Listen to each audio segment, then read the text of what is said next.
Bom dia, hoje é dia 23 de março e vamos para o nosso devocional do dia, onde eu leio o devocional da manhã e o devocional da noite, do devocional Manhã e Noite de Charles Spurgeon. Mas antes, vamos começar com a nossa oração. Jesus, Pai querido, que o Senhor esteja presente do começo ao fim deste devocional. Que o Senhor traga para essa live todos que precisam ouvir essas reflexões sobre a sua palavra que se encontra em Lucas 22:44 e Lucas 19:40. Espírito Santo, se for necessário que o Senhor coloque em minha boca qualquer palavra para este devocional. Agradeço por estar conosco neste dia. Amém, amém, amém. Vamos lá para o nosso devocional, começando pelo devocional que só tem como base o Evangelho de Lucas. Então vamos ler a introdução do Evangelho segundo Lucas da Bíblia Spurgeon. Autor e período da escrita. O último dos três evangelhos sinóticos não traz nenhuma indicação direta quanto ao seu autor. Todavia, o nome do destinatário é mencionado logo no início, um homem rico e próspero chamado Teófilo. O livro de Atos dos Apóstolos também é dedicado a este mesmo Teófilo. Ambos os livros da Bíblia já foram atribuídos a Lucas no século II. Lucas, o médico amado, não era um apóstolo e provavelmente não era judeu.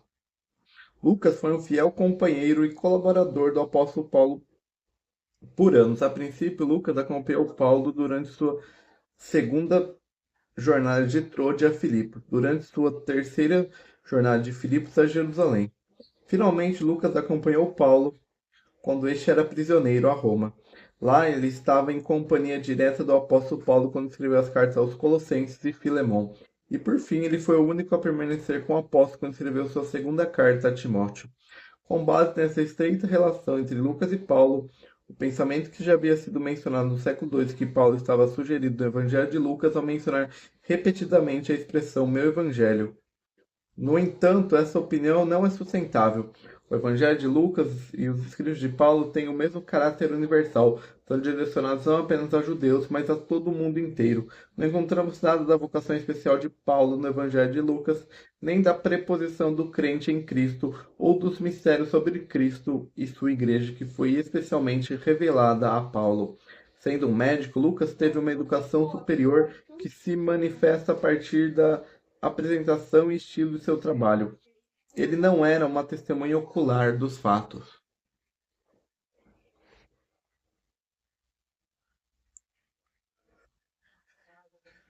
E, portanto, examinou minuciosamente os relatos das testemunhas oculares. Se Lucas conhecia ou não o Evangelho de Marcos, se usava ou não outras fontes conhecidas apenas por ele, são todas especulações. Outras fontes conhecidas, de fato, o Evangelho de Lucas contém mais de um terço do material que os outros escritos do Velho Testamento não mencionam.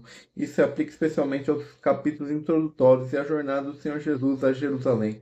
Os versículos introdutórios do capítulo 1, versículos 1 ao 4, vemos de forma muito clara a unidade entre o motivo do escritor e a inspiração divina. O que Lucas aprendeu das testemunhas oculares, ele escreveu sob a inspiração do Espírito Santo. O Evangelho de Lucas provavelmente foi escrito durante os anos 55 a 60 depois de Cristo. Muitos cientistas supõem que Lucas escreveu durante os 2 anos de prisão do apóstolo Paulo em Cesareia. Assunto e propósito dos escritos. Lucas provavelmente foi o único não-judeu chamado por Deus para escrever na Bíblia. O evangelho com seu nome é o mais longo de todos. Se incluirmos os Atos dos Apóstolos, Lucas escreveu a maior parte do Novo Testamento após o apóstolo Paulo. Uma característica especial do Evangelho de Lucas e Atos dos Apóstolos é a validade geral do Evangelho da salvação para todos os homens no mundo inteiro. Conforme os 12 apóstolos são enviados em Lucas 9, a restrição mencionada por Mateus não é citada aqui. Em Mateus, os discípulos deveriam ir apenas para as ovelhas perdidas da casa de Israel. O envio dos 70 é relatado apenas por Lucas. Mais do que qualquer outro evangelista, Lucas menciona o cuidado do Senhor Jesus por grupos especiais de pessoas, indivíduos desprezados, os samaritanos, as mulheres e crianças. Lucas menciona mais de 10 mulheres que não são mencionadas em nenhum outro lugar. A universalidade do serviço de Cristo é mais aparente nos versículos-chave em Lucas 19:10, porque o Filho do Homem veio para buscar e salvar o que estava perdido. As palavras Salvador, salvação e salvar são mencionados com especial frequência em Lucas. Não obstante, o assunto principal da apresentação de Lucas é a pessoa do Senhor Jesus como Filho do Homem, o homem verdadeiro e perfeito que viveu como o único justo entre os injustos, que sofreu a morte por eles na cruz, e por isso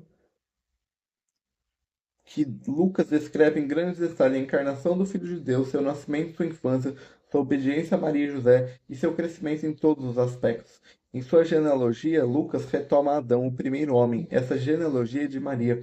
Em nenhum outro evangelho encontramos o Senhor Jesus em oração e falando sobre a oração com a mesma frequência nesse evangelho. Dessa maneira, ele expressa sua perfeita dependência de Deus e Pai.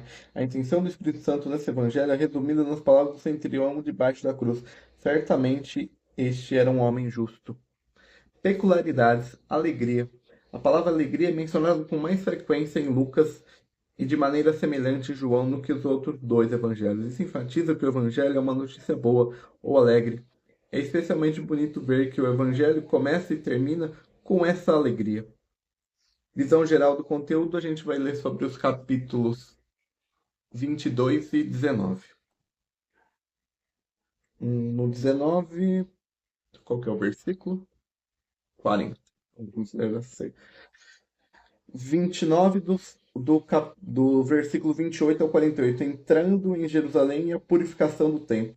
E o 22, a Páscoa, a ceia do Senhor do Getsemane, a captura e a negação de Pedro. E esse é a introdução do Evangelho de Lucas da Bíblia Spurgeon. Agora vamos ler o nosso devocional do dia 23 de março. Começando pelo devocional da manhã.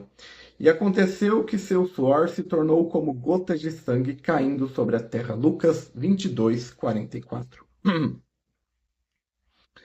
A pressão mental que surgia da luta do nosso Senhor contra as tentações forçou tanto sua fronte a um anseio anormal, que seus poros suaram grandes gotas de sangue que caíram no chão. Isso prova quão tremendo deve ter sido o peso do pecado quando ele conseguiu atingir o Salvador de modo que ele destilou grandes gotas de sangue. Isso demonstra o grande poder de seu amor. É uma bela observação de Isaac Ambrose, teólogo inglês puritano do século XVII, que a seiva que exala da árvore que não foi cortada é sempre a melhor. Esta árvore preciosa rendeu doces perfumes quando foi ferida por chicotes nodosos e quando foi perfurada pelos pregos na cruz. Mas veja, ela exala os melhores perfumes quando não há chicotes ou pregos ou ferida. Isso demonstra a voluntariedade do sofrimento de Cristo, pois sem que tivesse sido ferido por uma lança, seu sangue flui livremente, sem necessidade de sanguessugas ou de facas. Ele brota espontaneamente, sem necessidade de governantes gritarem brote ou poço. De si fluem torrentes escarlates. Se os homens sofrem a grande dor de cabeça, aparentemente o sangue corre para o coração. As bochechas empalidecem, um desânimo vem, o sangue vai para o centro como se estivesse nutrindo o homem inteiro, enquanto ele passa por sua aprovação. Mas veja, o nosso Salvador em sua agonia, ele estava tão completamente alheio a si mesmo que, em vez de sua agonia levar seu sangue ao coração para nutri-lo, ela o levou para fora, para orvalhar a terra. A agonia de Cristo, na medida que derramava seu sangue no chão, mostrava a plenitude da oferta que ele fez aos homens. Não perceberemos quão intensa deve ter sido a luta pela qual ele passou, e não ouvirmos sua voz nos dizendo: nas vossas lutas contra o pecado ainda não tendes resistido até o sangue. Contemplem o grande apóstolo e sumo sacerdote da nossa fé, e suem até o sangue, ao invés de ceder ao grande tentador de suas almas. Então essa é a nossa reflexão, o devocional da manhã, que nós sangramos, mas não padecemos para o pecado. E agora vamos ler o devocional da noite. Asseguro-vos que se lhe calarem, as próprias pedras clamarão. Mas as pedras poderiam clamar? Seguramente poderiam, se aquele que abre a boca do jumento mandasse que elas levassem sua voz. Certamente, se falassem, teriam muita testemunha em louvor àqueles da que criou pela palavra de seu poder. Elas poderiam exaltar a sabedoria e o poder de seu Criador, que o chamou à existência. Portanto, não vamos nos falar daqueles que nos fez de novo, que das pedras ergueu os filhos de Abraão. As pedras da antiguidade poderiam falar do caos e da ordem e do trabalho de Deus nos estágios sucessivos do drama da criação. E não podemos nos falar dos decretos de Deus, de sua grande obra nos tempos da antiguidade, de tudo que ele fez outrora por sua igreja. Se a pedra fosse falar, eles contariam o seu pedreiro, como ele as tirou da pedreira e as cortou para encaixar no templo, e não iríamos nos falar do seu glorioso pedreiro, que quebrou nossos corações com o martelo de sua palavra, que pudesse nos edificar com o seu templo?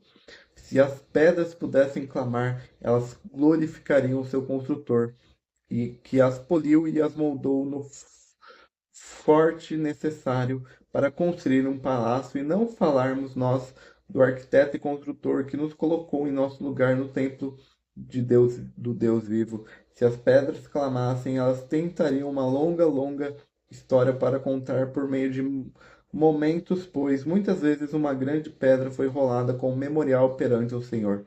Nós também podemos testemunhar do Ebenezer, pedra de ajuda, pilar das lembranças, as tábuas quebradas da lei clamam contra nós, mas o próprio Cristo tirou a pedra da porta do sepulcro, fala por nós. Pedras podem clamar, mas não as deixaremos fazê-lo. Vamos abafar seu barulho com o nosso, entornaremos a canção sagrada e bendiremos a majestade do Altíssimo todos os nossos dias, glorificando aquele que é chamado por Jacó de pastor e pedra de Israel. E esse é o nosso devocional do dia 23 de março, que nós possamos clamar como as pedras, fazer um clamor maior que as pedras. E é isso. Amanhã nós voltamos com a programação normal, devocional da manhã aqui no Instagram e o devocional da noite lá no TikTok.